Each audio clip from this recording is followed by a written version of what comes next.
우리가 낙심하지 아니하노니라는 제목으로 함께 하나님 말씀 나누도록 하겠습니다.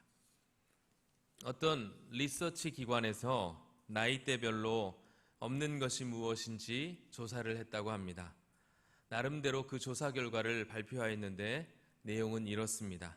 나이대별로 없는 것입니다. 10대 철이 없다.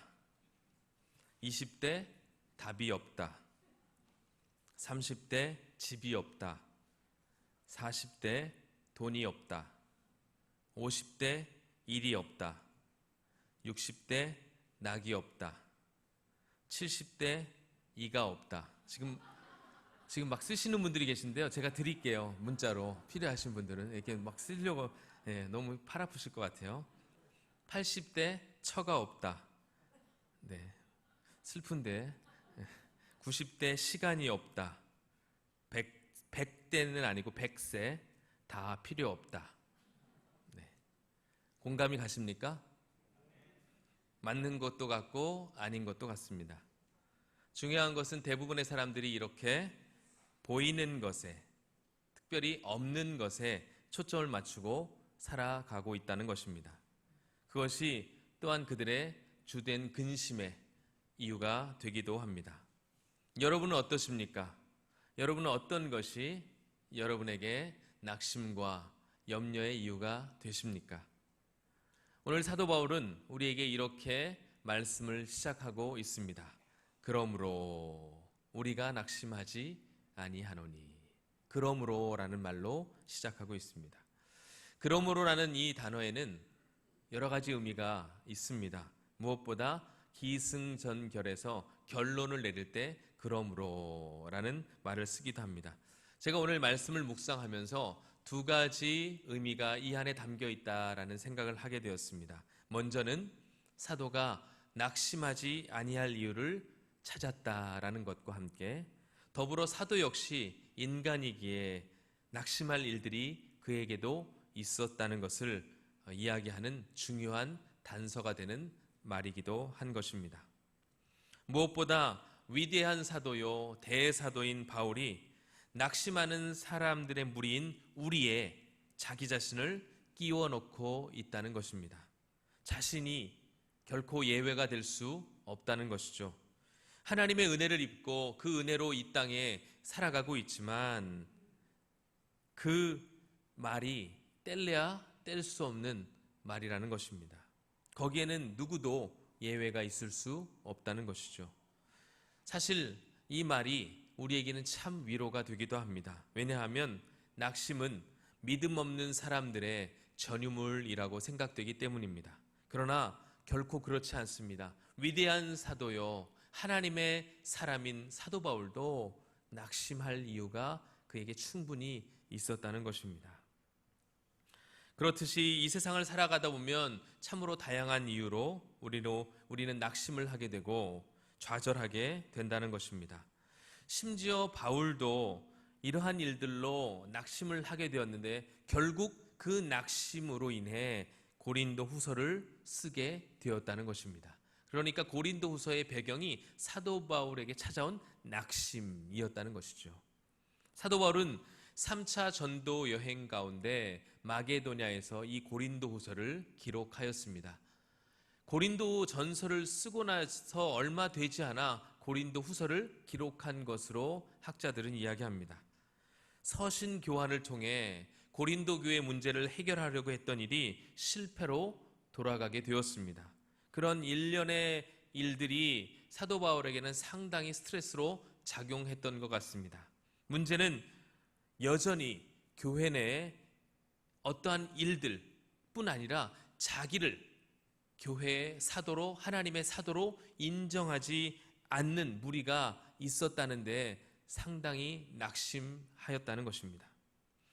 정말 마음이 어려웠을 것 같습니다. 이걸 보면서 저는 절로 감사가 나왔습니다. 우리 교회 성도님들께 얼마나 다시 한번 감사한지 담임 목사 된 지 얼마 되지도 않았는데 담임 목사로 인정해 주시고 기도해 주시고 격려해 주시는 그 모습에 참 감동이 되고 너무나 감사하다는 생각이 들었습니다. 이 자리에서 절을 하고 싶지만 예배 시간이기 때문에 그럴 수는 없고 그 마음을 받아주셨으면 좋겠습니다. 저는 이렇게 감사한데 사도 바울은 스트레스였다는 거예요. 자기가 심지어 세운 교회에서조차 자신의 사도권을 인정하지 않았으니까 그 사역이 얼마나 힘에 겨웠겠습니까? 어려운 상황에서 함께 동역하고 함께 협력해도 부족할 판에 지금 마음이 나뉘고 분열된 상황이 그에게 닥쳐오니까 참 많이 힘들었을 것 같습니다. 얼마나 그 사역이 힘들었으면 나중에도 나오지만 내가 죽을 맛이다 이렇게 성경에 표현했겠습니까? 게다가 치밀하고 계획적인 성격의 사도 바울이 이런 고민거리를 안겨주는 고린도 교회를 몇 차례 방문하려 하였지만 이런저런 이유로 일이 성사되지 않았던 것 역시 사도 바울의 낙심의 이유가 되었던 것 같습니다. 바울이 얼마나 그 일들이 힘들었으면 고린도후서 1장 8절이죠. 고린도후서를 막 시작하면서 보통은 칭찬하고 격려하고 권면의 인사를 쓰는 데 비해서 1장 8절에 바로 자신의 심경을 이렇게 토로합니다. 형제들아, 우리가 아시아에서 당한 환난을 너희가 모르기를 원하지 아니하노니 힘에 겹도록 심한 고난을 당하여 살 소망까지 끊어졌다. 이뿐만이 아닙니다. 2장 4절에는 이렇게 또 이야기합니다. 내가 마음에 큰 눌림과 걱정이 있어 많은 눈물로 너희에게 썼느니. 이런 표현에서 볼 때 바울의 고민이 상당했음을 보여주고 있습니다. 사도 바울의 낙심은 바로 이러한 연유로부터 기인한 것이었습니다. 그렇다면 여기 계신 분들에게 다시 한번 여쭤보겠습니다. 여러분들에게 찾아오는 주된 낙심의 이유는 무엇입니까? 사도 바울은 알고 있었습니다. 사람들이 무엇 때문에 그리 근심하고 낙심하는가? 그것에 대해서 16절에 이렇게 말씀하고 있습니다. 우리 16절 같이 한번 읽어보겠습니다. 그러므로 우리가 낙심하지 아니하노니 우리의 겉사람은 낡아지나 우리의 속사람은 날로 새로워지도다. 아멘. 사도가 이야기합니다. 우리가 낙심하지 않은 이유는 속사람이 새로워지기 때문이야 라고 말을 합니다. 그런데 그 앞에 뭐가 붙어 있습니까? 사람들이 결국 이것 때문에 이 일로 인해 좌절하고 낙심한다는 거예요. 바로 겉사람은 낡아지나. 많은 사람들이 이런저런 이유로 낙심에 빠지곤 하지만 가장 주된 이유는 바로 겉사람이 낡아지는 것 때문이라는 사실입니다. 한마디로 겉사람은 우리의 몸인데 그 몸이 늙어감을 느낄 때 낙심이 찾아온다는 것입니다.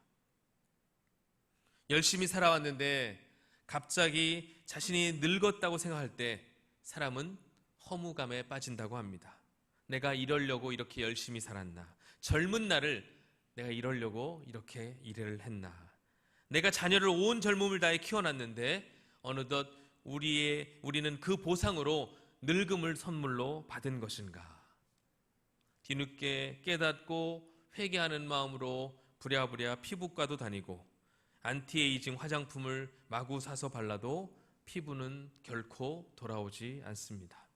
몸매도 예전 같지 않고 무엇보다 하루하루 지날 때마다 아픈 곳이 하나둘 생겨갑니다. 요즘 가요계에 트로트가 참 많이 유행하는데 갑자기 이런 노래도 생각이 납니다. 울려고 내가 왔던가. 아무리 애를 써도 인생이 흘러가는 것을 막을 수가 없다는 것입니다. 사실 겉사람은 단순히 우리의 겉모습만을 이야기하는 것은 아닙니다. 겉사람이 낡아졌다는 것은 단순히 나이 들어 늙어갔다는 것만을 의미한다는 것은 아니죠.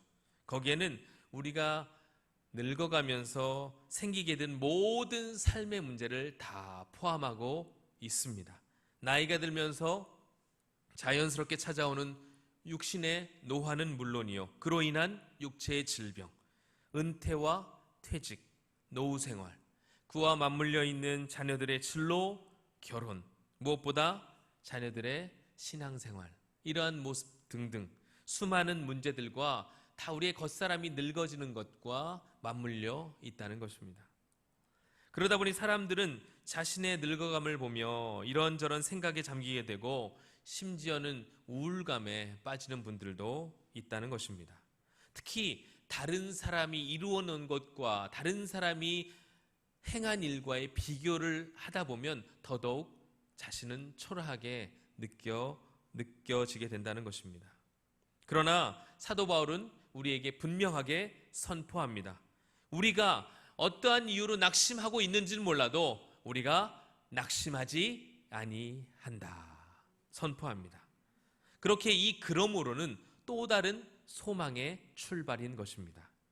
분명한 것은 우리 가운데 낙심할 거리들이 많이 있지만 그럼에도 더 확실한 것 하나는 우리에겐 소망이 있다는 사실입니다. 믿으십니까?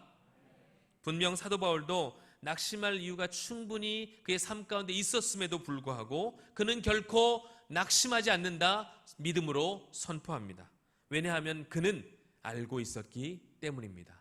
고린도서 4장 7절에 우리가 이 보배를 질그릇에 가졌으니 이는 심히 큰 능력은 하나님께 있고 우리에게 있지 아니함을 알게 하려 함이라. 아멘. 바로 우리 안에 보배이신 예수 그리스도가 계시기 때문인 줄 믿습니다. 우리는 깨어지기 쉬운 연약한 질그릇에 불과하지만 그리하여 스스로 초라해 보일 때도 있고 사람들 역시 우리를 그런 취급할 때도 있지만 그러나 우리 안에 보배가 있을 때는 달라진다는 것입니다. 세상이 감히 예측할 수 없는 그 가치, 그 능력을 우리 모두는 소유하고 있다는 것입니다. 그렇게 우리는 어떠한 순간에도 낙심하지 않을 수 있고 오히려 그 환경을 감사로 바꾸어 갈 수 있다는 것입니다.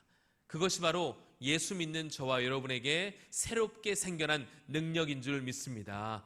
사람들은 상황과 환경을 보고 낙심한 그 상황일지라도 우리는 그 속에서 소망을 발견하게 됩니다.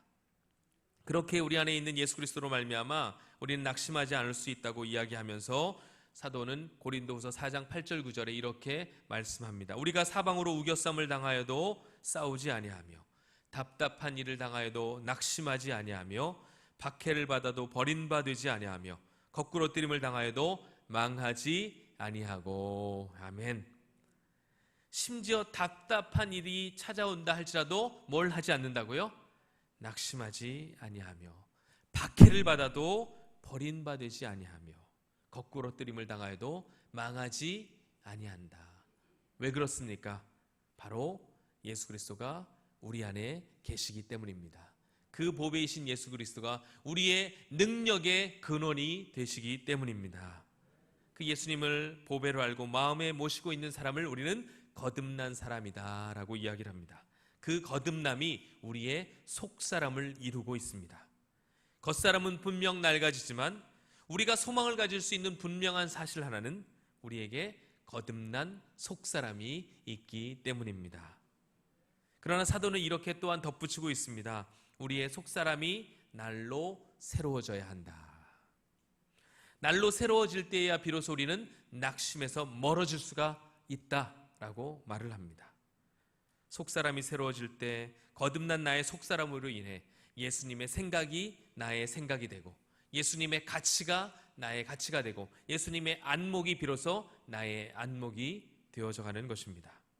그렇다면 우리의 속사람은 어떻게 날마다 새로워지게 될까요? 다들 애플의 설립자인 스티브 잡스를 아실 겁니다. 스티브 잡스가 자신이 설립한 애플에서 쫓겨난 적이 있습니다. 그런데 몇 년 뒤에 애플의 위기가 닥치자 다시 설립자인 스티브 잡스를 그 회사로 불러오게 됩니다. 복귀했습니다. 그가 애플에 복귀한 뒤 처음 시도한 것은 새로운 제품을 추가한 것이 아니라 불필요한 제품을 제거하는 일이었습니다. 망할 위기에 처해 있는 애플에 복귀하자마자 한 것이 새로운 제품군을 출시한 것이 아니고 다 불필요한 것을 없애는 과정이었습니다. 수십 개에 달하던 애플 제품을 전문가용, 일반인용, 최고사양, 적정사양 이 네 가지로 분류해서 그거에 맞는 상품으로 압축했습니다. 불필요한 제품을 솎아내는 선택이 결국 다 죽어가는 애플을 살려낸 것입니다. 그 후 쏟아져 나온 애플 제품들 역시 하나같이 심플했습니다. 다른 회사들이 잡다한 기능들을 덕지덕지 새로운 제품에 붙일 때 스티븐 잡스는 불필요한 기능을 하나 둘씩 제거해 갔습니다. 그렇게 탄생한 제품이 우리가 잘 알고 있는 아이팟, 아이패드, 아이폰 등과 같은 제품이었고, 전자제품도 명품이 될 수 있다는 것을 애플은 보여주었습니다. 다 망해가던 애플이 어느덧 시가총액 1위의 세계적 기업이 되었고, 혁신의 새로움의 아이콘이 된 것입니다. 위대한 제품은 하나같이 불필요한 기능들을 제거한 결과였다는 것입니다. 몸에 좋은 보약을 지어 먹는 것보다 중요한 것은 몸에 해로운 음식을 삼가는 것입니다. 근육을 키우는 것보다 더 시급한 것은 불필요한 살을 제거하는 것입니다.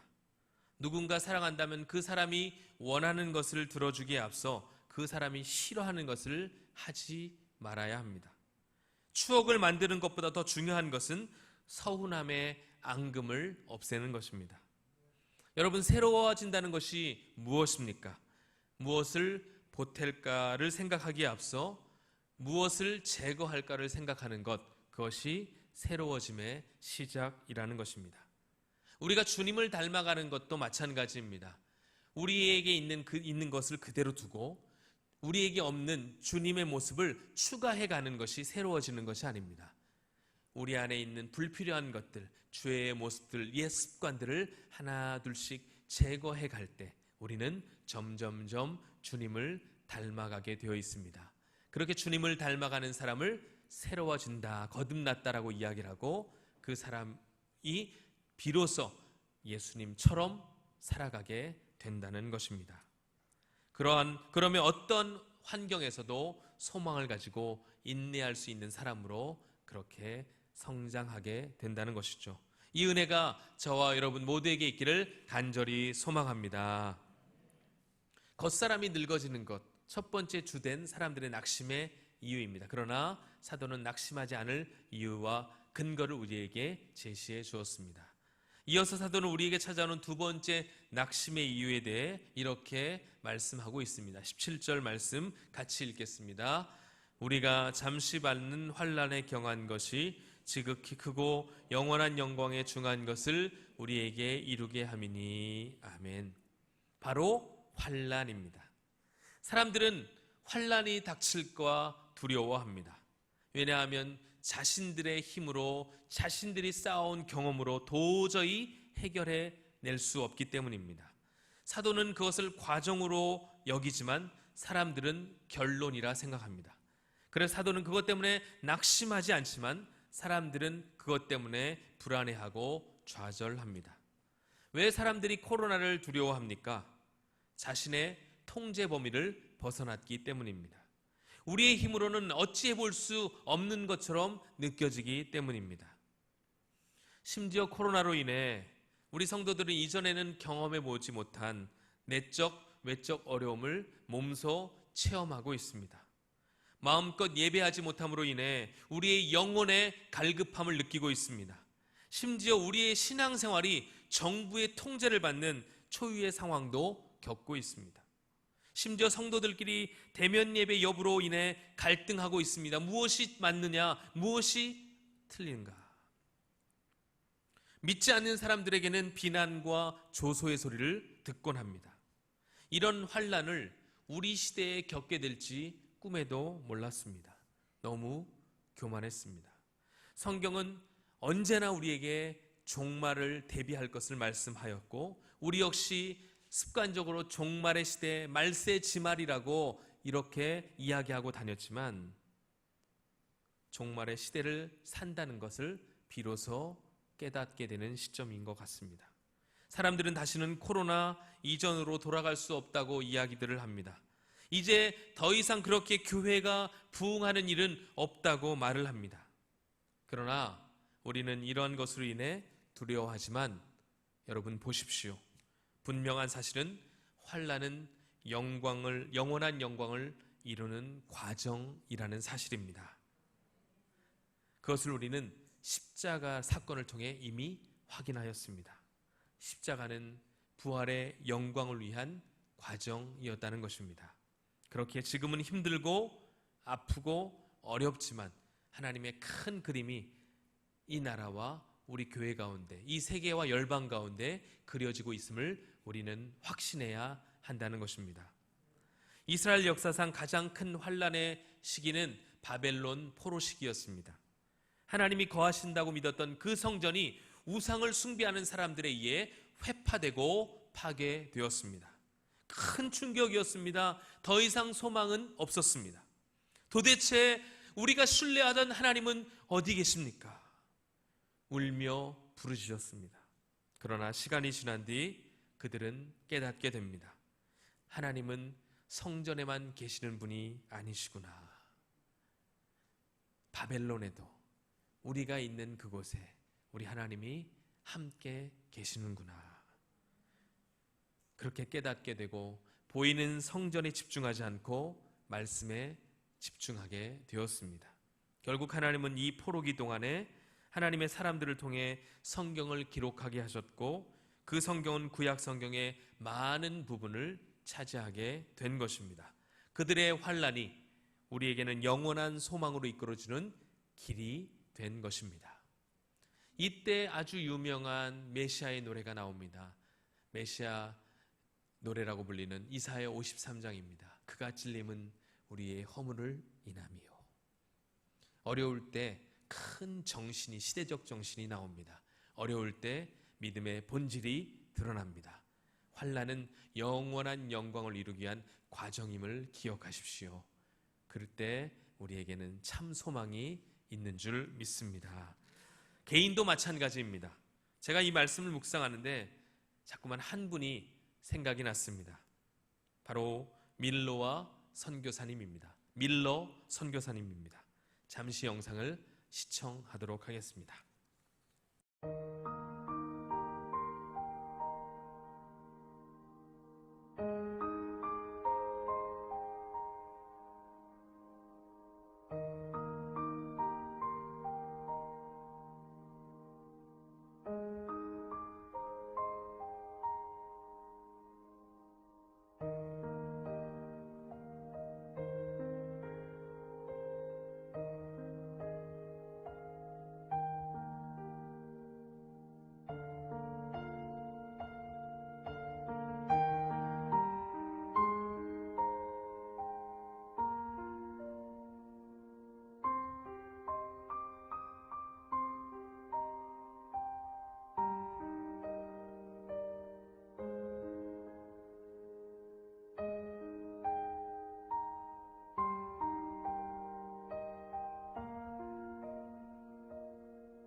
예수님은 누구신가?